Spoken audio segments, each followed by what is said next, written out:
یه پسر برای دیت اول چقدر باید هزینه کنه؟ خیلی باید خرج کنم. چرا اون وقت؟ بالاخره من وقت گذاشتم. ببخشینا. چقدر باید خرج کنه مثلا؟ خیلی. هی میگی خیلی، مثلا چقدر خیلی چقدر؟ بالای 20 میلیون. کودن بخواد با کیم کارداشیان بره سر قرار از تو ارزون‌تر واسش در میاد. برای دیت اول بالای؟ بله. دلیلش چیه اومد؟ چون که همین که داره منو میبینه رفتم میکاپ کردم، موهای این ورم یه رنگ، موهای این ورم یه رنگ. حیف نتامون که واسه این داره خرج میشه. همین که با منه باید کلی خرج کنه.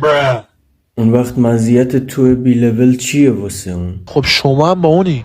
خب حضور من مهمه، حضور ایشون اصلا مهم نیست. با این اوصاف حضور شما به تخم هیچ بنی بشری نیست. شطرنجی کنم یا نه همونجوری بذارم؟